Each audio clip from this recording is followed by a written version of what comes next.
लंबे कद के बहुत ज्यादा फायदे हैं, जैसे नाजिया की उम्र है 24 साल उम्र है, तो फिर शादी। अस्सलाम वालेकुम जी, मैं हमका बलोच तो तुसी अपना यूट्यूब चैनल देख रहे हो पिंडू मुंडा। मैं उम्मीद करना तुसी ठीक ठाक हो। रब ज़ात खुश रखे, आबाद रखे, रब ज़ात दी धीआं भैणां दे पर्दे सलामत रखे। अच्छा जनाब अली, काफ़ी भैणां दे विच सवाल जवाब भी आए हैं, कुछ तीन माइयां जी मैं वीडियो लाई हो उस कोई काफ़ी कमेंट्स आए हुए हैं। इंशाल्लाह जिस वक्त अगर कोई गल खुली तो जरूर सवाल जवाब दिते वैसे जी। तो एक भैन के तले कमेंट्स आए हुए बई क्या ना वेरी गुड वेल डन, इस चीज़ देखता आया हिसाब देना पेगा। बिल्कुल जी, असी पाबंद है जी, ठीक है। तुम सानू दस दो की होया कित्थे होया, असी पेड़ चाह जावे, कोई मसला नहीं है ऐसी गल। पर असी अपने मौका लाने आए तो कुछ भैन बई सवालों जवाब कर रहे हैं, बई तुसी वीडियो क्यों नहीं ला रहे, ज़हन रिलैक्स कर रहे हैं और कुछ नहीं है, ठीक है ना। बाकी सारा कुछ होने वही चीज़ें हैं, सारा कुछ तुहानू पता है इस चीज़ का। बार बार गल उसने दोहराना, उसने ये किया जी, उसने ये किया, कोई नवा काम तो इतने होंदा कोई नहीं पे। सारिया चीज़ां वो पुरानियां हैं तो यकीन करो बंदा आप तंग पै पैंदा। और गल ऐसी कोई नहीं, चाहे कंटेंट वीडियो चलती पई है जिन्हें चल पे लिया पे ना तुम्हारे अगे इंशाल्लाह नवी नवी चीज़ ले सी। मैं अपना फोन ठीक करवा लिया, जिसका टच का मसला बढ़िया, इंशाल्लाह तुहानू अच्छा तो अच्छा कंटेंट और यकीन करो दिलचस्प मिलेगा अल्लाह के हुक्म नाल।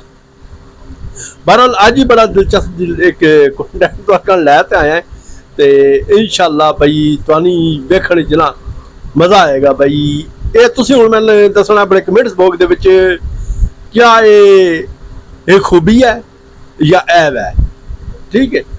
आज तो कोई 3 साल पहले या 4 साल पहले एक यासर शामी ने वीडियो लाई है, एंकर हैगा, ठीक है।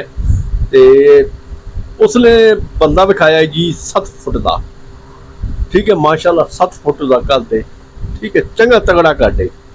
तो हुण भाजी साड़ी भैन है एंकर है, इस गलबात मेरी एक दो तस्वीर बनी हुई, अगर मेरे को हुई तो जरूर मैं नाल, अगर पई हुई ईमेल तो मैं जरूर नाल ला दे सा, ठीक है। तो मेरा सेहन चुना इन्हों का उधर खड़ोता, सॉरी जी माजर।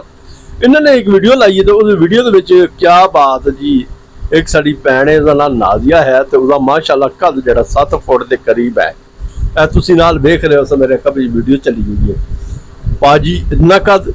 ये हुण तुसी दसना है बई ये एक खूबी है या ऐब है इंसान का। मेरे वेखण दे विच तां ये खूबी नहीं ऐब है।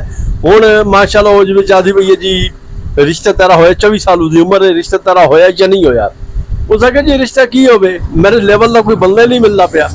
ये जी बाकी जी गल है, इतने 6 फुट का जवान ही लग जेडा लग रहा है तो लेवल तो बड़े दूर की गल है। जी छत वाला पक्खा भराने भी जड़ लगो हाथ ना साफ कर रही है, किचन च वड़दी पई है तो किचन घुसन नहीं पे देंदी उसन, ठीक है।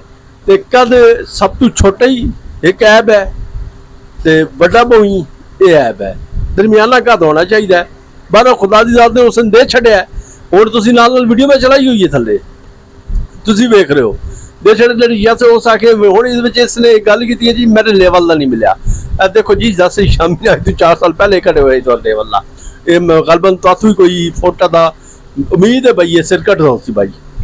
तो अगर वीडियो मेरी पसंद आनी है तो कमेंट्स बॉक्स में जरूर राय दी करो। खुदा का नाम ने इस कंट्रोवर्सी के निकलो, हुण इत्थे सिर्फ गंद रह गया और कुछ नहीं है। मूँह चू गंद बकना क्योंकि जिस दलील जवाब नहीं होता ये गाला करते, ठीक है।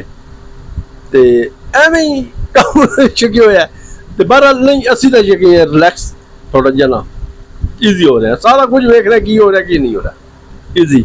मैं दरअसल ना सीधी गल है भाई अपना कंटेंट जरा ना चेंज करना चाहता, ठीक है। चेंज एक चीज़ बार बार दोहरा देना वो चीज़ अच्छी नहीं है, ठीक है। तुहानू सारे पता है कोई जिन ना जो आया बैठा ही जरा कबूल करके उसके बावजूद ही फिर वही गल्लां तुसी साबित करो। वो स्टोरी वो लग गई जी कुम वाला असी बचपन में वेखदे से ड्रामा कुम, ठीक है। वो अजे तक उसकी किश्त अजे तक वो नहीं मुक्या, ठीक है। तो अज साड़ी 40 साल उम्र हो गई है तो बचपन तो शुरू है स्टार प्लस से आंदा जी। ये स्टोरी वो है, ये जो सारी जिंदगी नहीं खत्म वो फिर अलफ कहते तो शुरू हो गई, अलफ बे पे ते से फिर काम शुरू हो गया। बहरहाल यह वीडियो जी वेखिए क्या ये तुसी मैं जरूर दसना भाई ये कद क्या इतना होना चाहिए, ये ऐब है या खुश नसीबी है। ये हुण कमेंट बॉक्स तुसी मैनूं दसोगे ਆਹੋ ਅਸੀਂ ਹੁਣ ਤੁਹਾਡੇ ਕੋਲ ਲੈਂਦੇ ਹਾਂ ਇਜਾਜ਼ਤ। अस्सलाम वालेकुम, अल्लाह हाफिज। थोड़ी बर्दाश्त करना क्योंकि यह फोन मेरा सेट हो गया। इंशाल्लाह अगर तो स्क्रीन के नाल चला ते इस चीज़ का रिएक्शन दिता जाएगा तो नाल इंजॉय किया जाएगा। हर किस्म की वीडियो आएगी ते अच्छी आएगी, माड़ी आएगी, बुरी आएगी, नवी आएगी, जो कुछ पाकिस्तान दे विच चल रहा है इंशाल्लाह सारा कुछ तुहानूं विखाया जाए। असीं तुहाडे कोल लैने इजाज़त। अस्सलाम वालेकुम, अल्लाह हाफिज।